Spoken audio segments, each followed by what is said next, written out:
Good day, grade 9 students. Our lesson for today is all about illustration of joint and combined variations.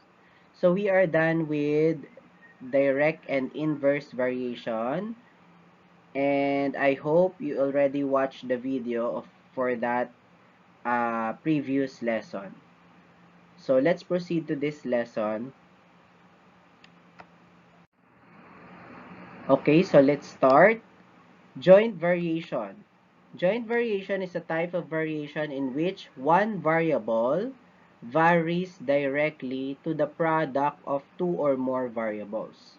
So meaning to say this one variable or single variable is what we call our y here varies directly. So it is also a direct variation, but it is varies directly to product of two or more variables. So in direct variation, it varies directly only to one variable. Here, it can be varies directly to the product of two variables or more. So for this example, y is equal to kxz. So it is a product of the two variables x and z. So your two variables here as your product, x and z, uh, while your k is your constant here. So it's not another variable. It's a constant, and then your variables are x and z. So if you're going to get the product of that, that means you are dealing with one variable varies directly to the product of two. So we are dealing with two variables. It can be three. For example, uh, x AXZ, you added here A, varies directly as the product of A, X, Z. You can add here one more variable. Okay, so it can be 2 or more. It can be 3. Okay, so how did you get this formula for K or the constant of variation? If Y varies jointly as X and Z, so the directly becomes jointly because you have two variables, the product of two variables here. Okay, it can be directly, but it is more proper to use jointly. Okay, so how did you get this? Uh, K is equal to Y over XZ. So you just divide this XZ to your right side.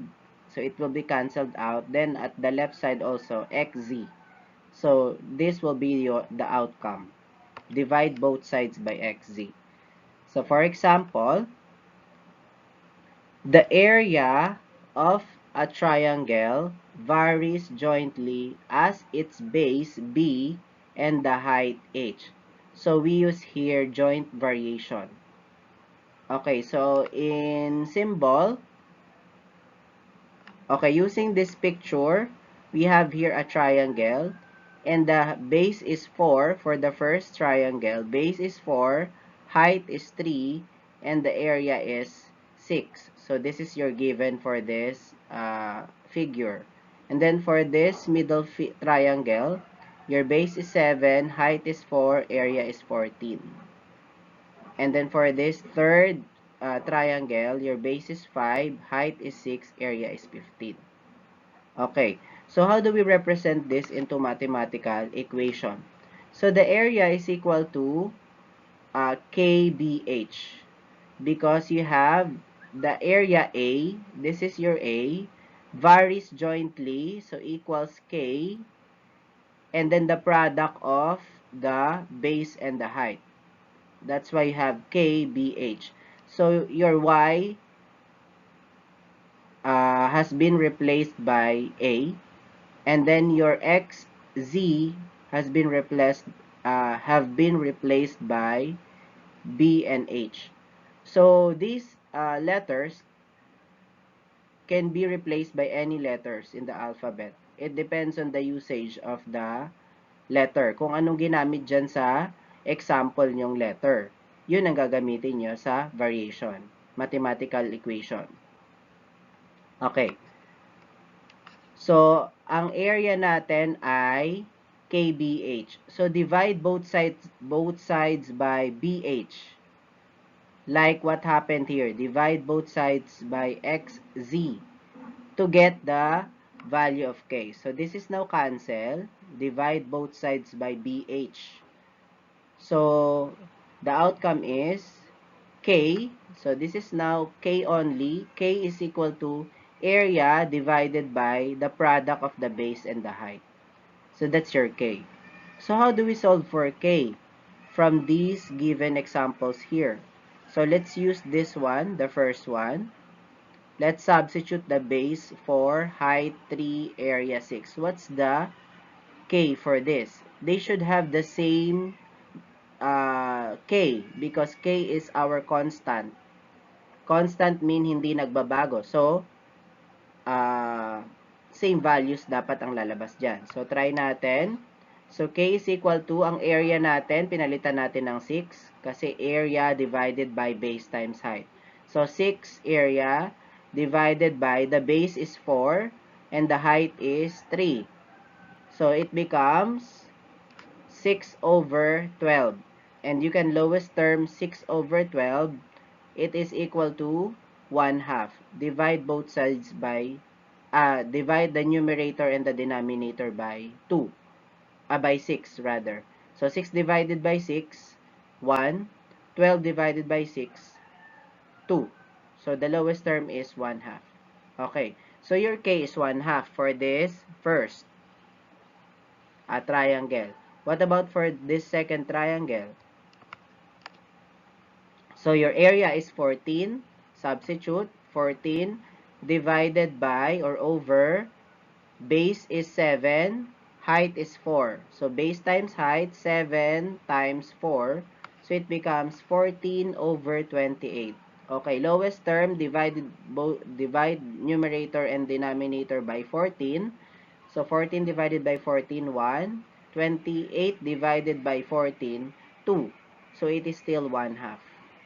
Okay, look at the value of k, they are the same. Okay? So, ang formula natin ng area of the triangle is, palitan natin yung letter k from here. So, area is equal to kbh. Your k is 1/2. So, area is equal to 1/2 times base times height. So, your k is now 1/2. So, this is what we call our equation of variation for this example.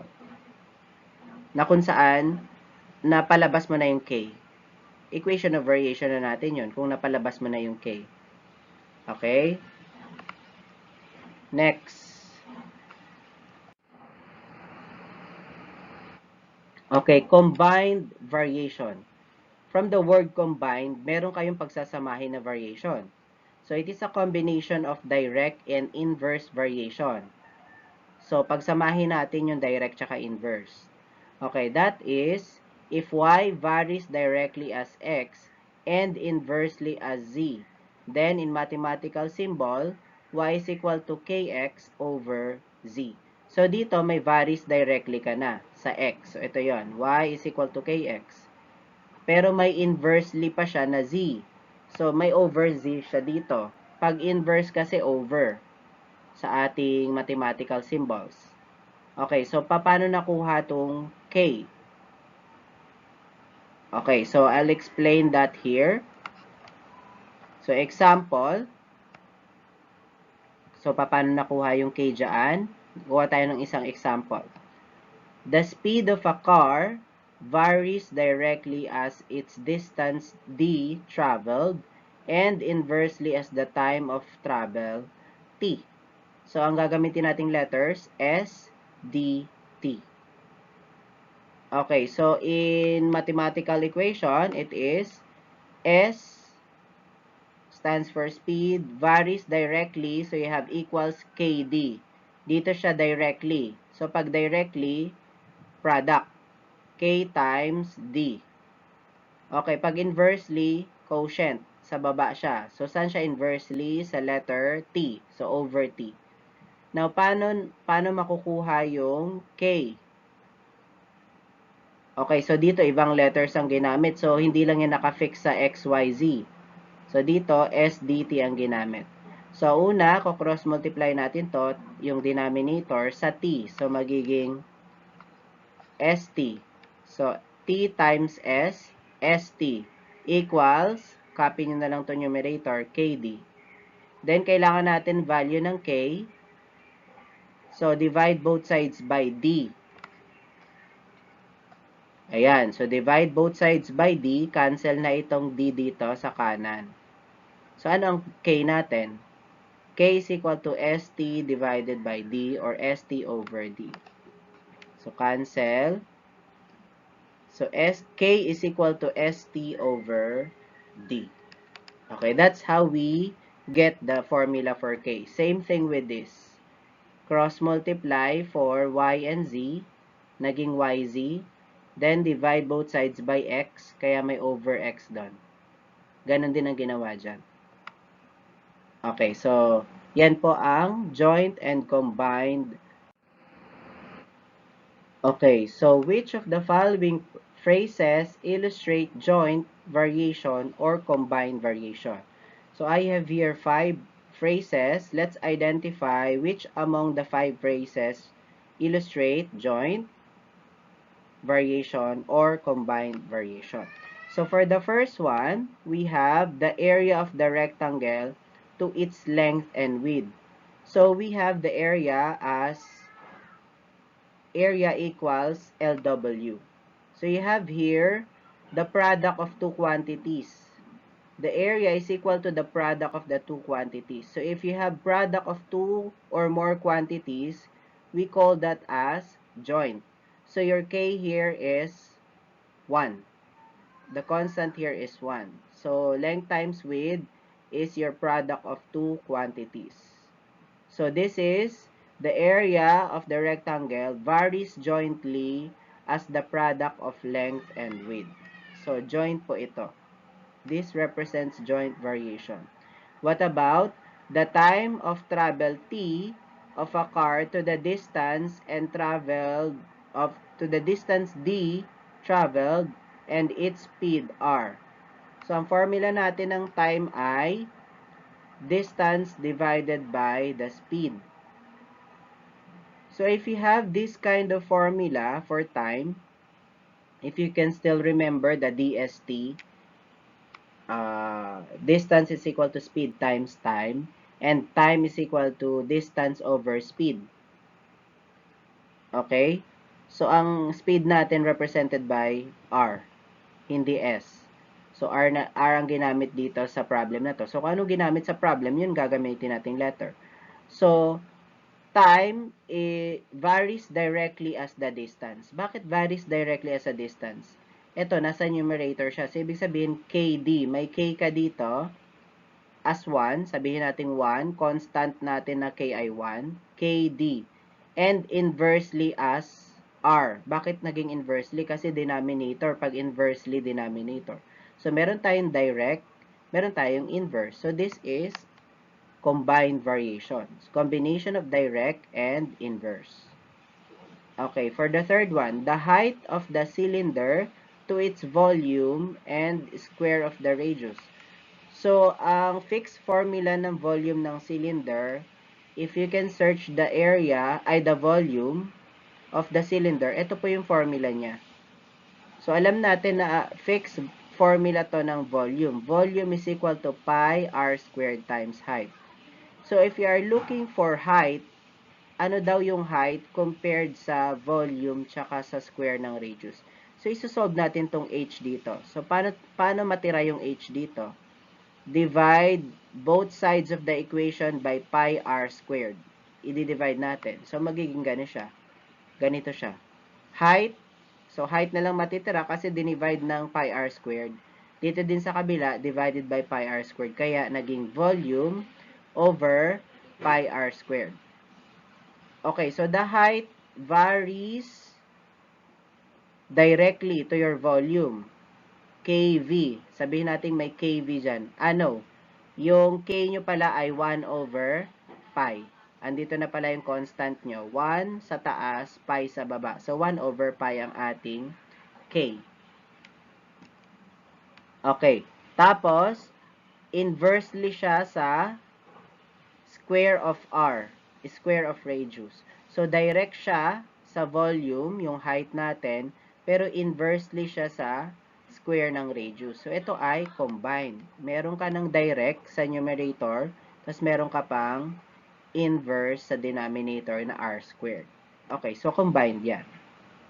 Okay, next. The volume of the rectangular prism to the area of the base and the height. So, ano ba formula ng volume ng rectangular prism? Ang volume ng rectangular prism ay length times width times height. Pero, since sinabi na area of the base, represented by capital B. That means area of the base yan. Okay, so meron tayong product of two quantities. The area of the base times the height. Okay, so kapag product ulit ng two quantities, so yung K nyo dito, may K kayo dito, pero ito yung product ng two quantities. So ito ay joint variation. Okay, next. The cost of operating appliances varies as the number of watts drawn, hours of operation, and the cost per kilowatt hour. So, ibig sabihin yung babayaran nyo raw sa mga ginagamit nyong appliances varies as the number of watts drawn. So, lagyan natin ng letters. Cost of operating appliances stands for C. Gamitin natin C. Tapos, number of watts drawn, N. Tapos, cost per kilowatt, gamitan natin ng K. So, C is equal to N times K. Yung K nyo dito, hindi constant kilowatt yan. So, meron pa kayong another constant here. So, ibig sabihin, yung gamit nyo sa appliances, varies directly siya sa kung ilan watts ang nagamit nyo sa isang buwan at imumultiply nyo pa yon sa presyo ng bawat kilowatt. So, halimbawa, kumain kayo ng 10 kilowatts sa isang buwan. So, mahina kayo sa kuryente, 10 kilowatt lang. Tapos, ang per kilowatt ay 12 pesos. So, 10 times 12, ang babayaran nyo ay 120 pesos. So, ganon. Kung matipid kayo sa kuryente. Pero kung hindi kayo matipid sa kuryente, halimbawa, 50 kilowatt ang nakain nyo sa isang buwan. Ita-times nyo sa 12 pesos per kilowatt. Halimbawa lang, 12 pesos. So, mas malaki yung babayaran yung cost. So, it's product. Product of the number of watts to the cost per kilowatt. Okay, so kung product yon ng dalawa, ita-times nyo yung kung ilan ang kinain times the presyo per kilowatt. So, ito ay joint variation. So, basta product lang. Ano pagkakaiba ng combine sa joint? Yung combine, meron siyang denominator. Ibig sabihin, meron siyang eco-quotient, not just product only. So, may i-divide pa kayo. So, lahat ng may denominator, combine yan, basta meron rin kayong direct sa taas. Pero kung K lang yun nasa taas, constant lang yun nasa taas, inverse lang yun. Halimbawa, T is equal to K over R. Hindi yun combine. Kasi yung K doon, constant, over R, so inverse lang yun. Okay? So, kung K lang to, hindi yan combine. Okay, so tandaan nyo kung kailan magiging combine at kailan magiging join. Okay, so that's all. I hope you learn something new to this lesson. So we are done with the 4 illustrations of variations. The direct, inverse, joint, and combine. So we have 4 different variations. And we already know how to determine what kind of variation yung binigay ng mga phrases. Alam natin anong klaseng variation sila. So you have to analyze the phrases. Okay, so that's all. Goodbye, class.